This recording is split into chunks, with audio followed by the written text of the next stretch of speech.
Okay, so we're going to build on what you said, Andy, because we've got a panel now. I'm going to invite up Lord Hastings to join us up on stage. Emmanuel Asuko. Emmanuel, you might have seen him on TV. He and I have done TV together. He's the founder of OneStopSave.com. He's a financial advisor, TV personality and entrepreneur. Emmanuel Asuko, please take a seat.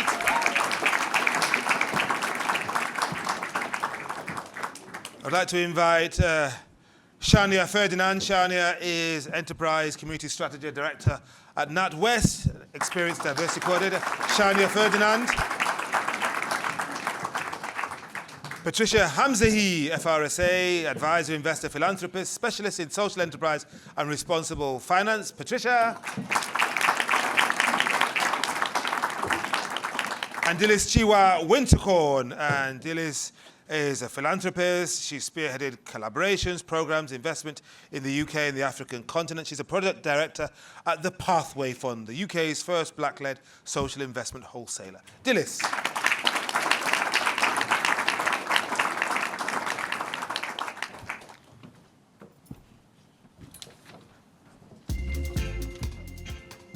Okay, we can have some more money in my pocket. That's fine. I'm happy with that. And I just can't get no love. Money in my pocket.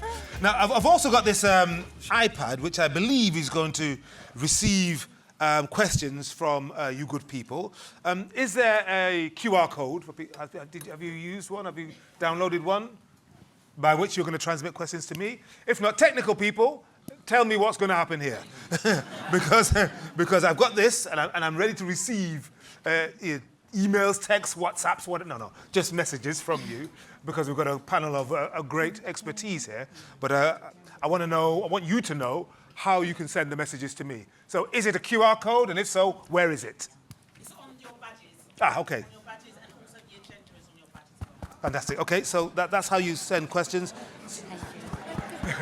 People are, oh my God, Eureka, Eureka! Fantastic. Have we told them that? Oh, there's open Wi-Fi because there's hardly any signal in the building. So if you need Wi-Fi to be able to access it as well, there's open NatWest Wi-Fi. There's an open Wi-Fi, yes. I think a NatWest conference Wi-Fi, isn't there? All right, so I really enjoyed what Andy had to say there.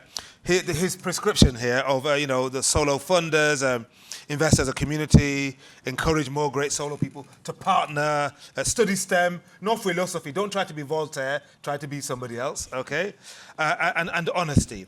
So I'm going to go down the panel.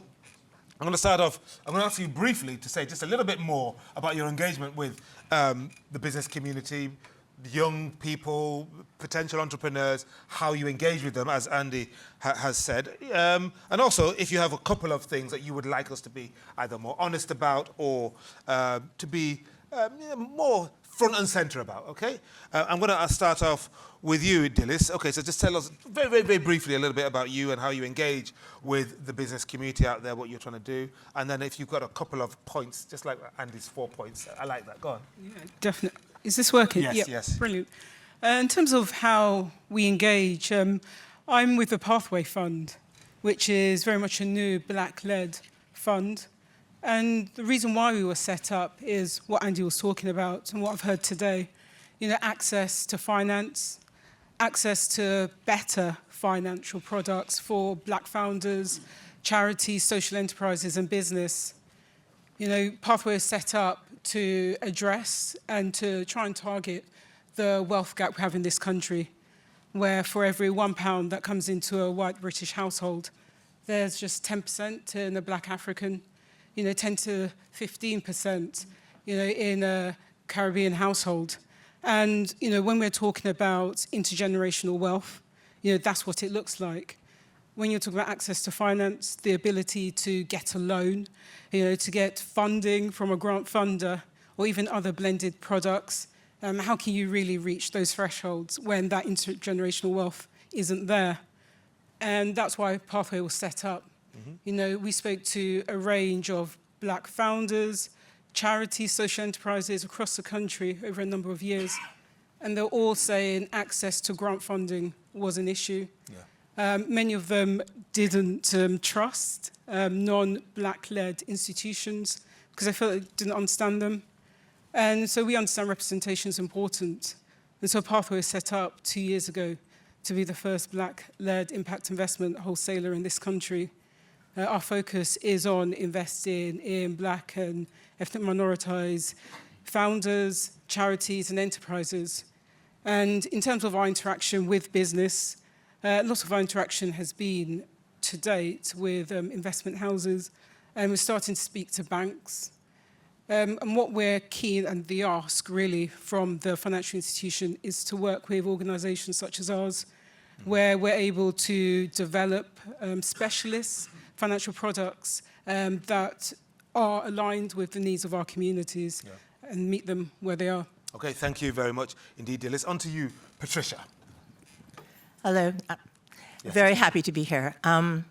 I'm actually one of the advisory board members of Pathways as well, alongside Andy. My involvement, so I'm one of the co-founders of something called Extend Ventures, and Dr. Carlton Brown used one of our statistics. We are the source through Diversity Beyond Gender report that we did in 2020 that showed that 0.24% of 10 years of venture capital funding in this country went to black founders. But the more telling statistic from that study was that 0.02% of 10 years of VC funding went to female black founders. Okay. And we just updated this report at the beginning of this year. After COVID, disproportionality, after George Floyd, et cetera, all of the black squares and the ticks and everything, we found the updated figure for 0.02% of black female founders getting VC, that shifted to 0.14%. So, you know, it shows how much further we have to go. But what I want to say in all of the things I do as an advocate for bringing capital, connections, and contracts, my co-founder, Erica Brodnock, a wonderful leader, those are her 3 C's: capital, connections, and contracts. That's essential for us to make a change in this area. And I think, you know, our mission, and I'm so happy to see all the people here in this room, I would like to echo some of what Andy has said. Part of what we need to do, and also Michael Hastings has said, Lord Hastings has said, is another mantra of ours and mine, is we have to do more about by us, for us, and with us. So we're not waiting for some gift from others, but we have control of our own destiny. Thank you very much indeed for that, Patricia. Let me move to, I want to jump a couple of people, go to my, not quite extreme left, that's where you are, Andy, but near extreme left, Lord Hastings, and Cornerstone Capital. Can you tell us how Cornerstone Capital engages with potential partners out there? Is it a VC, what impact fund, what kind of business do you do? Well, let me do 4 things quickly, if I may. So, firstly, I'm a non-exec director of Cornerstone Venture Capital Fund. We are the largest black-led VC fund in Europe, and I'm proud to say that we're now sitting on somewhere between 30 to 35 million of investable resources, and this is actually cash in the bank, so it's unlike others who talk a good dream but don't actually have the ability to deliver. We are delivering. We've done over 12 investments in the course of the last 2 years. Most of the investments are somewhere between 280,000 to 350,000. Most of them are tech-supported businesses. We're not heavily into the AI scene, but we just did one a couple of weeks ago. But these are all businesses which are significantly changing the map of information availability and platform-based. So it's a wonderful organization to be part of and to observe. We hope that what we can do over the course of time is break the mold and see many more VC funds come into existence. In addition to that, I'll just mention that for the last 3 years, I've been the chairman of the Black British Initiative, and we launched an MBA program with SOAS, which I'm also the chairman of SOAS University. We launched an MBA program with our business faculty, and we've done it in conjunction with the Stephen Lawrence Day Fund, and we've had now over 100 black entrepreneurs all come through essentially a mini MBA program. Takes about 2 months, and they get the essence of what you'd spend $60,000 on to go to Harvard. We can give it to them basically in 2 months in a very concentrated course. I mean, it's very demanding over the course of this. And we just did the graduations a few weeks ago, and some of you will have seen the content online where they had official graduations and certificates of recognition. Hugely, hugely, hugely important. In addition to that, I have a number of young entrepreneurs that I support closely. So many of you know of Kenny Amaffidon and the great work that his business does. So Clearview Research in the last 2 years has turned over £3.2 million in research investment, which is, in other words, money from organisations who want to understand how our community works and functions better. If you track back to 10 years ago, Kenny's business was less than £5,000. Yeah. And so the ability to build credibility and function and support, and I have an oversight role with him in doing that. And I think I'd also just mention my very dear friend Shegan, who created Jim Kitchen. Mm-hmm. And if you go into any retailer now, food retailer now, from Sainsbury's to Asda to, you know, obviously where Carlton goes, which is Waitrose, but you go into any some of us just barely get through Tesco's, but you go into any of the big retailers, notably Tesco's, you will see Jim Kitchen. It is absolutely everywhere. That was a tiny business just 4 years ago. It's a macro food business. In fact, it's the #1 black food business in the UK. And that whole business grew on the basis of connections. And of course, from the connections came investment. So that's just a couple of examples. Brilliant, fantastic. Thank you very much, Lord Hastings. Thank you. I can see the questions are coming in, so I'm going to ask the last two speakers to be nice and brief. Emmanuel Osuko. Now, some people have seen you on Your Money on Your Life, Rip Off Britain, Jeremy Vine. No, nothing to do with him, but Rip Off Britain, Jeremy Vine, ITV This Morning, and Emmanuel is a senior partner at Belvedere Wealth Management. Emmanuel. Hey everyone, yeah, I'm Emmanuel Suko, I'm a financial advisor. Also author. I think last year I had a book come out through HarperCollins called Get Your Money Right. In September I have a kids book that's coming out called The Ultimate Guide to Money, where we teach kids how to turn £1 into £1 million.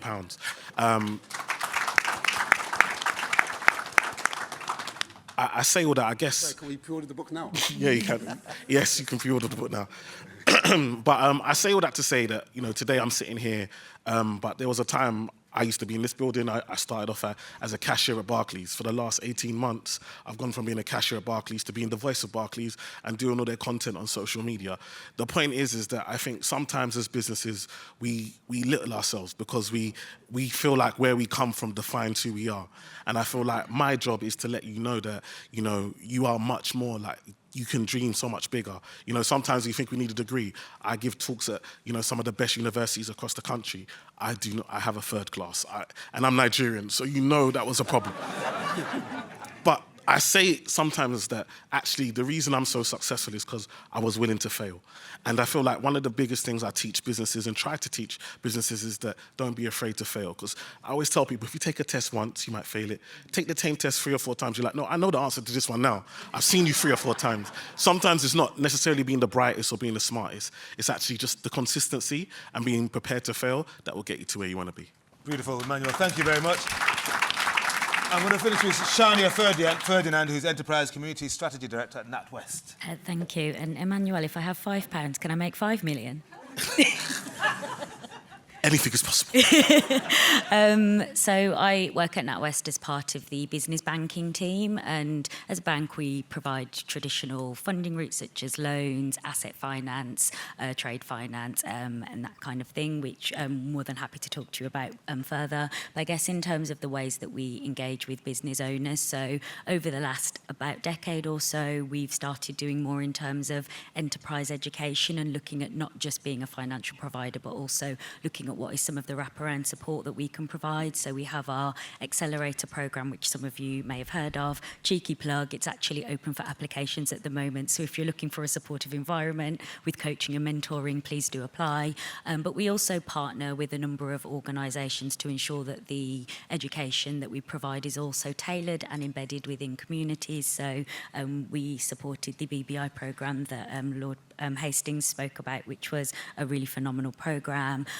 We worked with an organisation called Hatch Enterprise, who are focused on providing education but also grant support to people from diverse communities, and have worked with an organisation called Black Seed, who are also an equity investor in black-owned businesses. So for us, it's about making sure that we're providing education but also working with partners who do the same and where we're aligned on values. Thank you very much indeed, Shania. Thank you very much, Shania Ferdinand.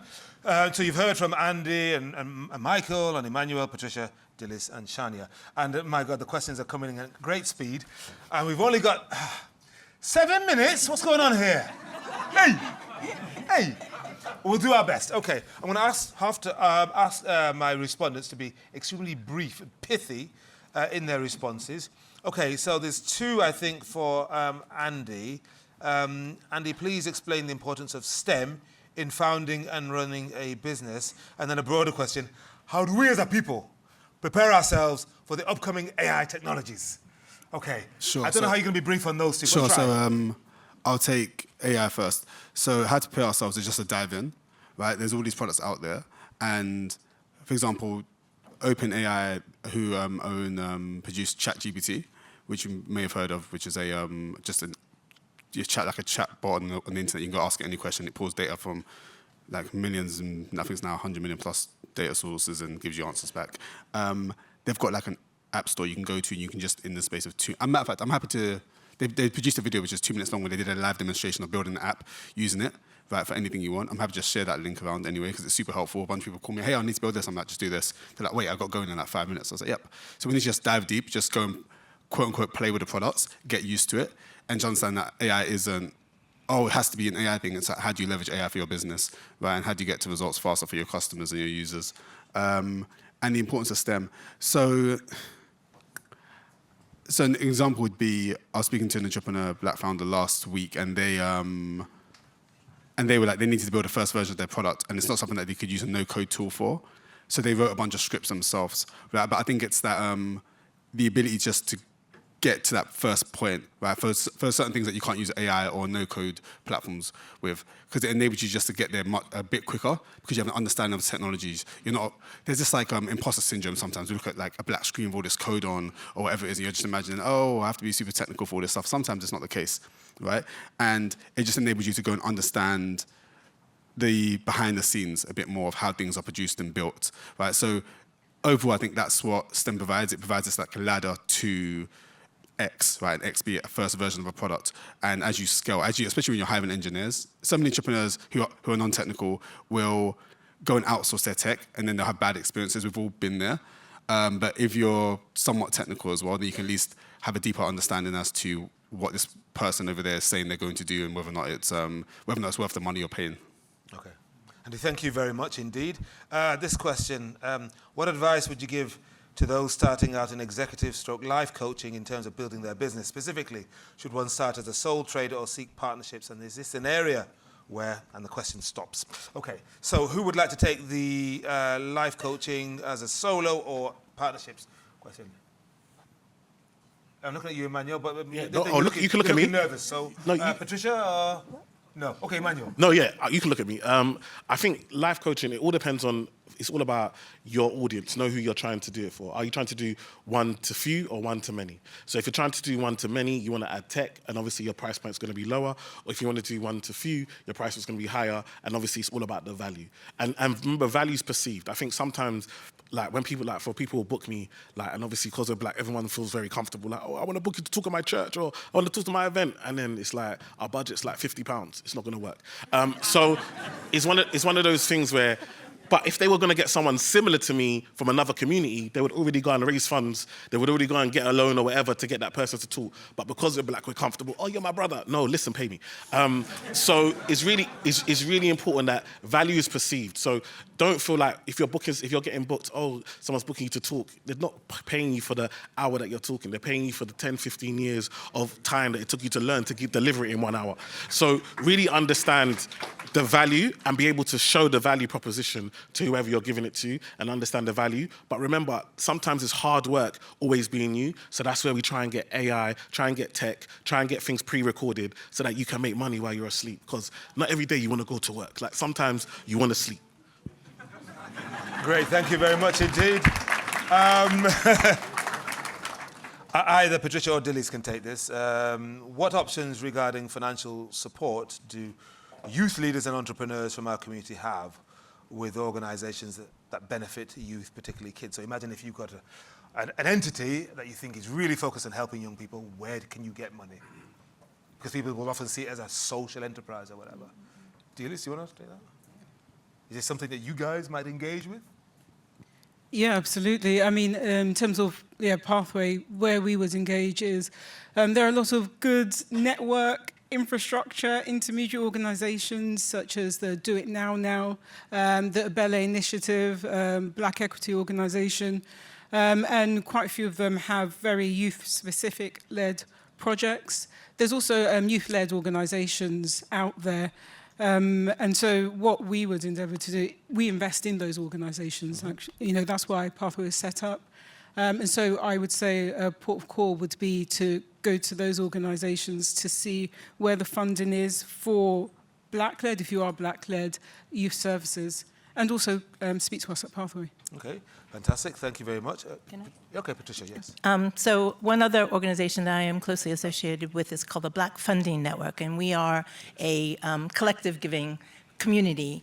We are trying to bring together generosity from our communities to support organizations, as Henry said, that support our youth, that support our communities, that support our mental and physical health across the spectrum. And what we are able to see in bringing people together, that first of all, there's these amazing grassroots organizations out there across this country doing the hard work to make our communities strong and resilient. And we can support them. They're not wanting huge amounts of money. They could use huge amounts of money, but they would need enough support so that they can continue. And that's what we've been able to do, is marshal that kind of support. And I would say that, for me, again, the by us, for us, with us, that's the kind of collective support that we can give each and every one of us. You know, out of all of the millions of Black heritage people in this country, if just £1 given, supporting, we create millions of pounds of support for our communities. So that's what I would like to encourage us all to support. Thank you. Thank you very much indeed. Very quickly, I'm just looking for a question for you, Shania. Do you want to take this briefly? The role of the arts in the STEM agenda, what we now call STEAM. So STEM with an A, STEAM. How important is investment, in arts, culture and heritage alongside STEM for the Black community? Is that something that you can? No. Okay. Anybody want to talk about STEAM very briefly? I can do it. Okay. I see a sea of blank faces. So very quickly, Bandung Africa is organising or hosting a human rights and investment conference in Mombasa. It's in Kenya, of course, from December 4th to the 7th. What can we do to attract your attendance, apart from sending free airfares? I love how he's reading the questions live. What? You're reading the questions live. So the question is, what can they do to get us to Kenya? Yes. Invite us and see if it's possible we can make it, right? And make sure it's aligned with like your audience, and we're aligned with your audience. I think that's important. And of course, you have to pay the big man over here, of course. Right? Yeah, that's it. So, it depends who you're asking, but yeah. Okay, go on, yeah. Go on. Just really quickly on the STEAM and arts, and what we saw, that beautiful film we saw at the beginning of this conference, right? And was created by AI. But what we have to really remember is that all of that talent exists. All of those roles, we fill those roles. So we need to be there in real life, not just in an artificial environment, and we need to make sure that we support that. But we also need to make sure that we can manage, control, shift, change what AI is. Because if we allow it to be done to us, we're done. If we can take it in our hands, as Andy says, to understand and use it to our advantage, then we can progress. All right. Thank you very much. Put your hands together for Patricia Hamzahi, Dilys Chewa Wintercorn, Shania Fernand, Emmanuel Suko, Lord Hastings, and Andy Davis. Thank you very much, panel. Thank you very much indeed.